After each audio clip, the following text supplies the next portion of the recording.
সুপ্রিয় শিক্ষার্থী, আসসালামু আলাইকুম। আরিফস একাডেমির পক্ষ থেকে তোমাদেরকে জানাই শুভেচ্ছা। আশা করি তোমরা ভালো আছো এবং সুস্থ আছো। আজকে আমি তোমাদের গণিত বইয়ের পৃষ্ঠা নম্বর 34-এর লাস্টে যে 6 নাম্বারের ২টা অঙ্ক আছে, ঠিক আছে? ২টাই ৬ নাম্বার, ঠিক আছে? এই ২টা অঙ্ক সমাধান করে দিব, ঠিক আছে? তো প্রথমটা করব, ৬ নাম্বারটা এটা, ঠিক আছে?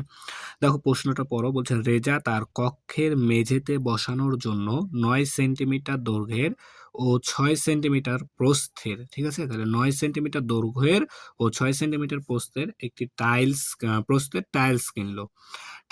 টাইলসগুলো মেঝেতে বসিয়ে বর্গাকার ক্ষেত্র তৈরি করলো। তাহলে কি বর্গাকার ক্ষেত্র তৈরি করা হলো, ঠিক আছে? এখন ক নম্বর প্রশ্ন বলছে যে দেখো সবচেয়ে ছোট বর্গাকার ক্ষেত্রের দৈর্ঘ্য কত হবে? সবচেয়ে ছোট বর্গাকার ক্ষেত্রের দৈর্ঘ্য কত হবে? তো এখানে দেখো সবথেকে ছোট বলেছে, ঠিক আছে? তো এই যে এই অঙ্কটা আমরা কিভাবে বের করব এটা বোঝার জন্য, ঠিক আছে, লসাগু করব নাকি গসাগু করব? গসাগু তো এখন আমরা শিখিনি, তবে শিখবো সামনে। কিন্তু কিভাবে চিনবো যে অঙ্কটাকে লসাগু করব না গসাগু করব সেটা জানতে হবে, ঠিক আছে? তো যদি কোনো মানে অঙ্কের মধ্যে প্রশ্নে থাকে সবথেকে ছোট, কম, ঠিক আছে? কম এরকম যদি থাকে, ক্ষুদ্রতম এরকম যদি কোনো কথা থাকে তাহলে মনে করো তাহলে আমাদেরকে ওই অঙ্কটা করতে হবে লসাগু, ঠিক আছে? তাহলে যদি কোনো অঙ্কে থাকে সবচেয়ে ছোট প্রশ্নে, হ্যাঁ, ক্ষুদ্রতম, সবচেয়ে কম, হ্যাঁ, বা কমপক্ষে এরকম কথা থাকলে সে অঙ্কটা আমাদেরকে কি করতে হবে? লসাগু করলে আমরা উত্তর বের করতে পারবো, ঠিক আছে? আর যদি বৃহত্তম, সবচেয়ে বড় এরকম কথা থাকে তাহলে সে অঙ্কটা আমাদেরকে গসাগু করতে হবে, ঠিক আছে? তো দেখো প্রশ্ন আমাদের এখানে আছে সব থেকে বা সবচেয়ে ছোট, তার মানে অঙ্কটা আমাদের লসাগুর সাহায্যে করতে পারবো আমরা, ঠিক আছে? তো দেখো ক নাম্বার অ্যান্সার, ঠিক আছে?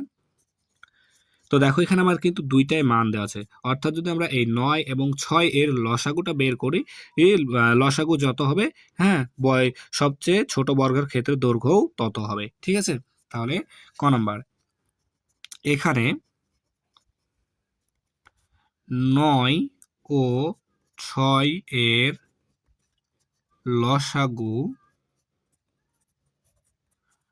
হুম লসাগু লসাগুই, হ্যাঁ, হবে সবচেয়ে ছোট বর্গাকার ক্ষেত্রের দৈর্ঘ্য, ঠিক আছে? তার মানে এখন আমাদেরকে ৯ ও ৬ এর লসাগুটা বের করতে হবে। আর আমরা ৬ ও ৯ এর কিন্তু লসাগু বের করা শিখেছি, তাই না? তাহলে এখন চলো বের করি। তো প্রথমে আমাদেরকে ৯ এর কি বের করতে হবে? গুণিতক বের করতে হবে। তাহলে লিখব ৯ এর গুণিতক। তাহলে ৯ এর গুণিতক কত? ৯ কে ৯, ১৮, ৩ নং ২৭, ৪ নং ৩৬, ৫ নং ৪৫, ৬ নং ৫৪, ৭ নং ৬৩। এটা ডট ডট দিব, তার মানে আরো আমাদের গুণিতক আছে, ঠিক আছে? ঠিক এভাবে ৬ এর গুণিতকও বের করতে হবে। ৬ এর গুণিতক, ৬ কে ৬, ৬ দুগুণ ১২, ৩ ৬ ১৮, ঠিক আছে না? ৩ ৬ ১৮, ৪ ৬ ২৪, ৫ ৬ ৫ ৬ ৩০, ৬ ৬ ৩৬, ৬ ৭ ৪২, ঠিক আছে না? ৬ ৭ ৪২, ৬ ৮ ৪৮ দিয়ে ডট ডট দিয়ে দেবো, ঠিক আছে? তার মানে আরো কি গুণিতক আছে। তাহলে এখন গুণিতক বের করা শেষ। তাহলে এখন আমাদেরকে বের করতে হবে সাধারণ গুণিতক। তাহলে ৯ ও ৬ এর সাধারণ গুণিতক। তাহলে সাধারণ গুণিতককে দেখো, তাহলে সাধারণ গুণিতককে আমরা শিখেছিলাম, তাই না? তাহলে দেখো এখানে ১৮ আছে, এখানেও ১৮ কিন্তু আমাদের আছে। তাহলে এটা একটা কি সাধারণ গুণিতক। এরপরে দেখো এখানে ৩৬ আছে, হুম এখানেও ৩৬ আছে। তাহলে ৩৬ও কি একটা আমাদের সাধারণ গুণিতক, ঠিক আছে? তাহলে দুইটা আমরা সাধারণ গুণিতক পেয়ে গেলাম। তো এখানে লিখে দেবো যে ১৮ ৩৬, ঠিক আছে? তাহলে এখন দেখো অতএব ৯ ও ৬ এর লসাগু, তাহলে কত? লসাগু বলেছিলাম সাধারণ গুণিতকের মধ্যে সব থেকে ছোট যে, সেটাই কিন্তু আমাদের লসাগু। তাহলে দেখো এখানে ১৮ আর ৩৬ আছে, তাই না? সাধারণ গুণিতক আছে ১৮ ৩৬, এই দুইটার মধ্যে সব থেকে ছোট কে? ১৮। তাহলে লসাগু হবে কত? ১৮, ঠিক আছে, তাহলে লসাগু হবে 18। আচ্ছা, এখন দেখো আমরা বলেছিলাম যে এখানে 9 ও 6 এর লসাগুই হবে সবচেয়ে ছোট বর্গাকার ক্ষেত্রের দৈর্ঘ্য। তাহলে সবচেয়ে ছোট বর্গাকার ক্ষেত্রের দৈর্ঘ্য কত? 18 সেন্টিমিটার। ঠিক আছে, তাহলে এখানে লিখে দেবো যে অতএব সবচেয়ে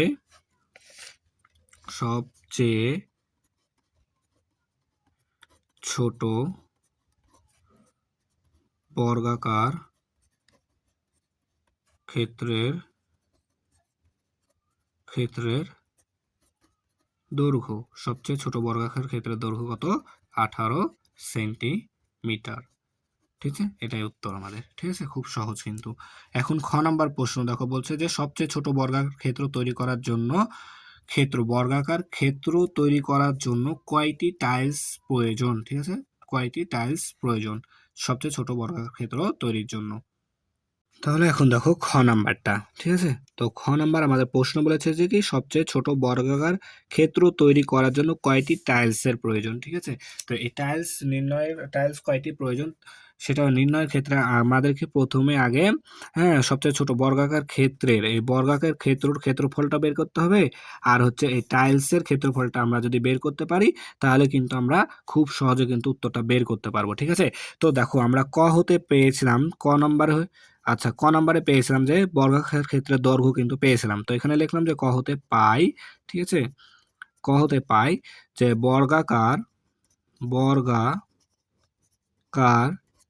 ক্ষেত্রের দৈর্ঘ্য। ঠিক আছে, বর্গাকার ক্ষেত্রের দৈর্ঘ্য পেয়েছিলাম আমরা 18 সেন্টিমিটার, তাই না? 18 সেন্টিমিটার কিন্তু আমরা ক নাম্বারে পেয়েছিলাম।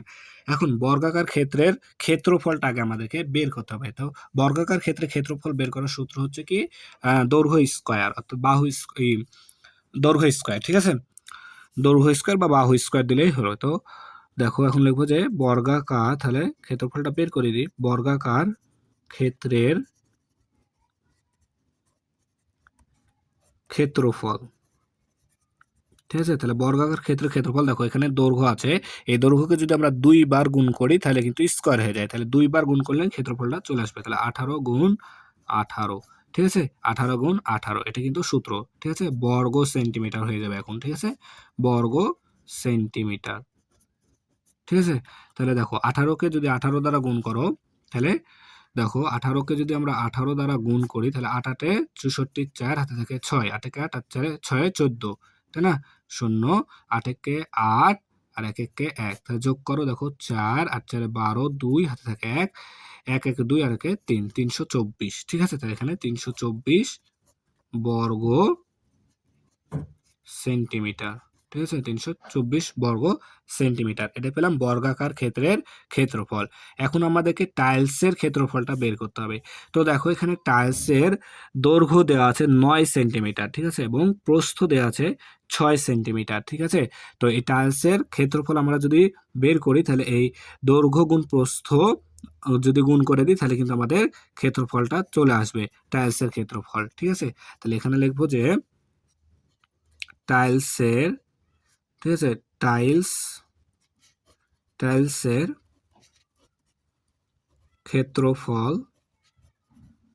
ক্ষেত্রফল সমান সমান, দেখো তাহলে 9 সেন্টিমিটার আছে দৈর্ঘ্য 9, আর ক্ষেত্রফল কি প্রস্থ দেওয়া আছে 6 সেন্টিমিটার, গুণ 6 সেন্টিমিটার, তাহলে গুণ করলে বর্গ সেন্টিমিটার হয়ে যাবে এটা। ঠিক আছে, বর্গ সেন্টিমিটার। ঠিক আছে, আচ্ছা, একটু কেটে গেছে, এটা উঠাতে হবে একটু। ঠিক আছে, এবার ঠিক আছে। তাহলে দেখো এটা দৈর্ঘ্য ছিল 9 সেন্টিমিটার, প্রস্থ ছিল 6 সেন্টিমিটার, দুইটা গুণ করলে টাইলসের ক্ষেত্রফল আমরা পেয়ে যাব। ঠিক আছে, তাহলে দেখো যদি গুণ করি তাহলে 6 নং 54, 54 বর্গ সেন্টিমিটার। ঠিক আছে, তাহলে এখন আমাদের প্রশ্ন বলেছে যে কি যে কতটি আমাদের টাইলস প্রয়োজন। ঠিক আছে, কতটি টাইলস প্রয়োজন আমাদের। খ নাম্বার বলছে সবচেয়ে ছোট কয়টি টাইলসের প্রয়োজন। তো টাইলস প্রয়োজন, এখন দেখো এই বর্গাকার ক্ষেত্রের ক্ষেত্রফলকে যদি আমরা টাইলসের ক্ষেত্রফল দ্বারা ভাগ করি তাহলে কিন্তু আমরা টাইলস কতটি প্রয়োজন সেটা চলে আসবে আমাদের। ঠিক আছে, তাহলে এখন লিখবো যে অতএব টাইলস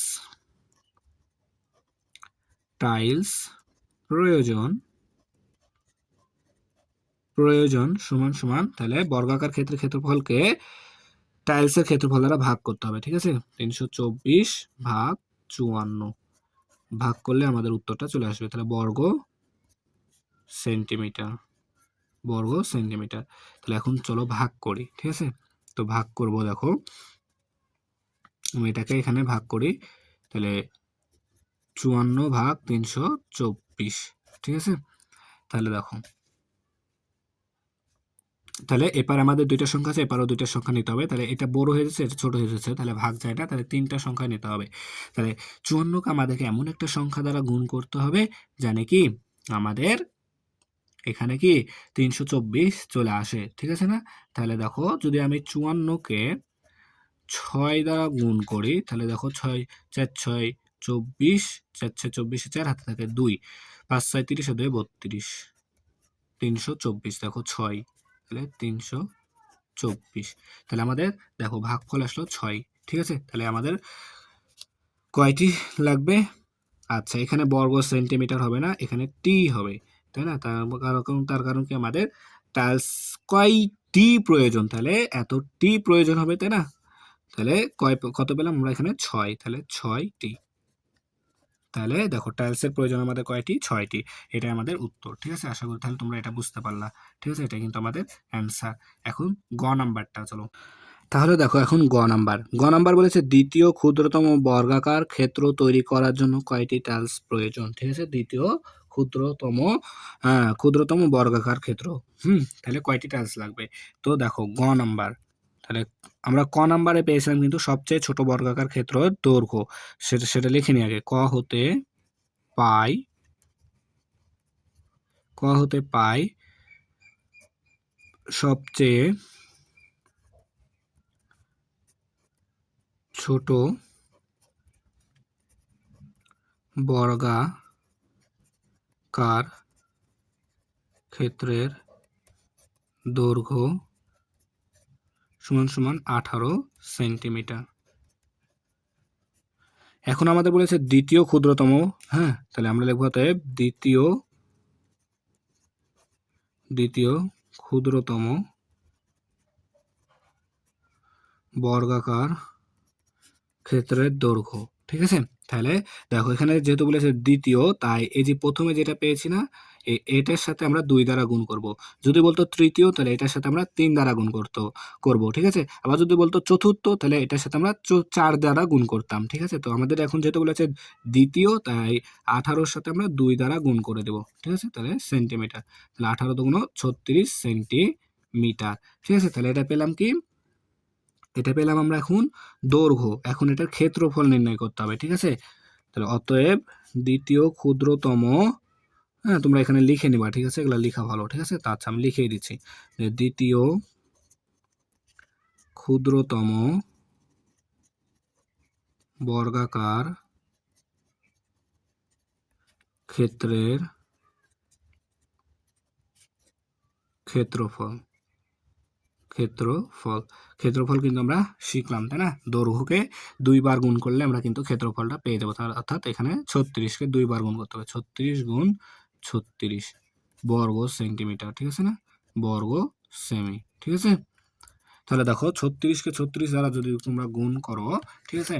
তাহলে 36কে 36 দ্বারা গুণ করো যদি, তাহলে পাবা 1296, ঠিক আছে? এটা তোমরা গুণ করে দেখে নিবা, ঠিক আছে? তাহলে 1296 পাবা, ঠিক আছে? 1296 বর্গ সেমি, ঠিক আছে? বর্গ সেমি। আর আমরা দেখো আর একটা খ নাম্বারে আমরা কিন্তু টাইলসের ক্ষেত্রফল পেয়েছিলাম, ঠিক আছে না? টাইলসের ক্ষেত্রফল পেয়েছিলাম 54 বর্গ সেন্টিমিটার, ঠিক আছে? তো তোমরা এখানে এটা লিখে নিবা যে খ হতে পাই, ঠিক আছে? খ হতে পাই, খ হতে পাই পাই টাইলসের ক্ষেত্রফল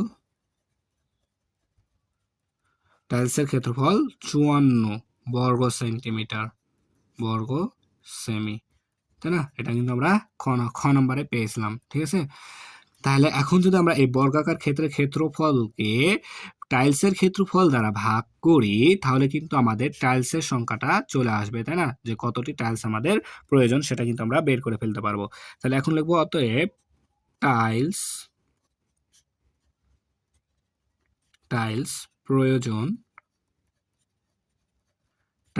প্রয়োজন সমান সমান 1296 ভাগ 54টি। ঠিক আছে, তাহলে দেখো এখন যদি তোমরা এটাকে ভাগ করো তাহলে কিন্তু তোমরা খুব সহজে পেয়ে যাবা। ঠিক আছে, তাহলে দেখো 1296 ভাগ আমাদের 54। ঠিক আছে, তাহলে আমরা যদি এটাকে ভাগ করি তাহলে আমাদের উত্তর আসবে 24। ঠিক আছে, তাহলে 24টি। এটা তোমরা কিন্তু ভাগ করে দেখে নেবা সাইডে রাফ করে। ঠিক আছে, আমি রাফটা দেখালাম না, তাহলে ভিডিওটা একটু ছোট হলো। ঠিক আছে, এই জন্য আমি রাফটা করে দেখালাম না। তাহলে আমরা পেলাম 24টি। তাহলে আমাদের দ্বিতীয় বৃহত্তম, তাহলে দেখো গ নাম্বার ছিল দ্বিতীয় ক্ষুদ্রতম বর্গাকার। ঠিক আছে, দ্বিতীয় ক্ষুদ্রতম বর্গাকার ক্ষেত্র তৈরি করার জন্য কয়টি টাইলস প্রয়োজন? তাহলে 24টি টাইলস আমাদের প্রয়োজন। আমরা কিন্তু পেয়ে গেলাম, তাই না? তাহলে আশা করি এটা তোমরা বুঝতে পেরেছো। ঠিক আছে, এখন দেখো 6 নাম্বারটা করবো, আর একটি নিচে আছে সেটা। ঠিক আছে, তাহলে বলছে দেখো প্রশ্ন, 2টি ঘন্টা একত্রে বাজার পর। ঠিক আছে, তাহলে 2টি ঘন্টা একত্রে বাজার পর প্রথমটি 5 মিনিট পর পর এবং অপরটি 7 মিনিট পর পর একত্রে বাজে। ঠিক আছে, 2 ঘন্টা দুটি সকাল 10টায় একত্রে বাজার পর পরবর্তী সময় কখন আবার একসঙ্গে বাজবে? ঠিক আছে, তাহলে দেখো এখানে আমাদের বলেছে কি, যে দেখো এখানে বলেছে পর পর। ঠিক আছে, পর পর। তো আমি বললাম না যে একটু আগের অঙ্কটাতে আমি বলেছিলাম কম সময়ে। ঠিক আছে, অল্প ক্ষুদ্রতম বোঝালে হ্যাঁ কি করতে হয়? আমাদের লসাগু করতে হয়। এখানে আরেকটি শব্দ পেলাম, সেটা হচ্ছে পর পর। এরকম কথা থাকলেও আমাদেরকে লসাগু করতে হবে। ঠিক আছে, তাহলে দেখো এখানে আমরা যদি লসাগু করি তাহলে প্রথমে আমাদেরকে 5 ও 7 এর লসাগু করতে হবে। ঠিক আছে, 5 ও 7 এর লসাগু যেটা হবে, ততক্ষণ সময় পর পরই কি সময় পর পর ঘন্টাটি একত্রে বাজবে। ঠিক আছে, তাহলে এখানে প্রথমে আমরা 5-এর তাহলে লসাগু 5 ও 7 এর লসাগু বের করতে হবে, তাই না? তাহলে দেখো লসাগু বের করার আগে আমাদেরকে তাহলে কি করতে হয়? গুণিতক 5 এর গুণিতক 5 এর গুণিতক সমান সমান 5 একে 5, 5 গুণ 10, 3 5 যা 15, 4 5 যা 20, 5 5 যা 25, 5 6 30। ঠিক আছে, 5 7 35, 5 8 40, 5 8 40 ডট ডট দিয়ে দেবা। ঠিক আছে, তারপরে দেখো 7 এর গুণিতক, 7 এর গুণিতক 7 একে 7, 7 দুগুণ 14, 3 7 21, 4 7 28, 5 7 35, 6 7 42, 7 7 49 দিয়ে ডট ডট ডট ডট দিয়ে দেবা। ঠিক আছে, ঠিক আছে, তাহলে এখন কি সাধারণ গুণিতক, তাহলে 5 ও 7 এর সাধারণ গুণিতক, ঠিক আছে, 5 ও 7 এর সাধারণ গুণিতক। তাহলে কে কে আছে দেখো এখানে। আচ্ছা, আমি এখানে দেখতে পাচ্ছি তোমার 5 7 35 একটা। ঠিক আছে, একটা হলেও হবে। তোমরা যদি আরো গুণিতক লিখতা তাহলে এখানে আরো 2-3টা পেতা। তো আমার একটা হলেও হবে, কোনো সমস্যা নাই। তাহলে এখানে সাধারণ গুণিতক 35 পেয়ে গেছি। এই 35ই কি হবে? আমাদের লসাগু। তাহলে অতএব 5 ও 7 এর লসাগু সমান সমান 35। ঠিক আছে, লসাগু 35। তাহলে এই 35 মিনিট পর পরই, ঠিক আছে, তাহলে 35 মিনিট পর পর ঘন্টা দুটি একত্রে বাজবে। ঠিক আছে, 35 মিনিট পর পর ঘন্টা দুইটি একত্রে বাজবে। তাহলে এখন আমাদের বলেছে একবার বেজেছে কয়টার সময়? 10টার সময়। তারপরে বলেছে বাজার পর পরবর্তী আবার কোন সময়? তাহলে যদি আমরা 10টা সাথে 35 মিনিট যোগ করে দিই তাহলে কিন্তু আমাদের হয়ে যাবে, তাই না? তাহলে দেখো সকাল 10টায় একত্রে বাজার পর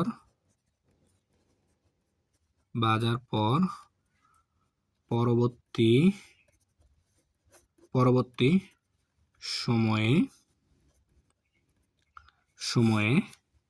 আবার একসঙ্গে বাজবে সমান সমান দেখো এখানে 10, এখানে কি 10টার সময় একবার বেজেছে, তাহলে এখানে 10টা, ঠিক আছে, 10টা 0 মিনিটে যোগ 0 ঘন্টা 35 মিনিট। ঠিক আছে? এটা হচ্ছে ঘন্টা, এটা মিনিট, এটা ঘন্টা, এটা মিনিট। ঠিক আছে? এত। তাহলে দেখো, তাহলে যদি ২ টা যোগ করি তাহলে ১০ টা ৩৫ মিনিট।